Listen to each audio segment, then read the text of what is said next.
Good evening. It is April 21st, 2009. Today is a Tuesday. Found your video quite amusing. I've been quite sunburnt before and know how miserable that can be. Found it amusing that you didn't want to be in front of the camera when you were like that. I would have figured a quick capture and a quick talk about it would have been faster to do than editing together music and text and whatnot. But I normally am miserable when I'm sunburnt and don't want to do anything. Aaron told me the story. If you are in the military and you get sunburnt, it's considered damaging government property, and you can get fined. Aaron went out to the beach. He was stationed in Virginia, Newport News, I believe. But went down to the beach with friends, got thoroughly sunburnt, came back in. And they went, "You sunburnt?" "No, sir." And he was standing there. He knew it was coming. Slapped him in the center of the back, hard as they could. Just was like, and said, didn't yell out, didn't do anything. Didn't give him a fine because he was bright red, but not blisters or anything. So he was able to get away with it. But, his recommendation was, don't get sunburned. See now.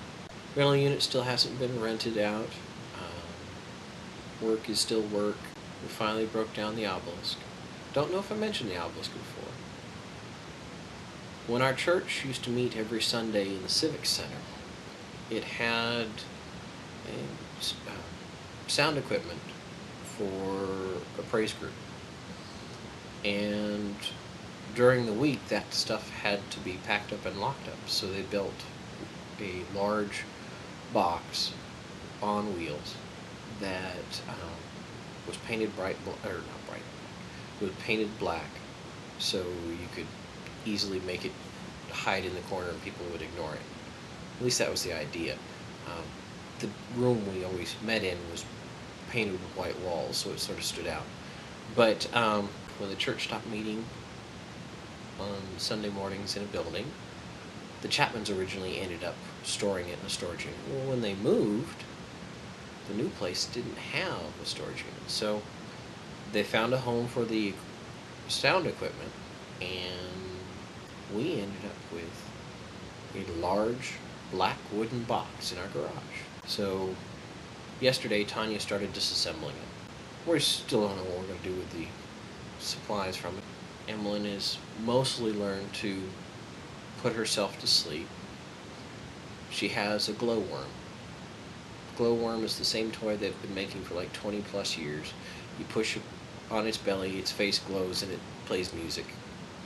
She's learned how to push the button, and the music soothes her, and she listens to it instead of caterwauling, and then falls asleep. Normally within 5 minutes now. Doesn't help that right now she's teething again. She's got, I think it's 4 teeth trying to come through right now. That's the whole news from this end of the world. Can't think of anything else, so I'm going to let you go. Talk to you later.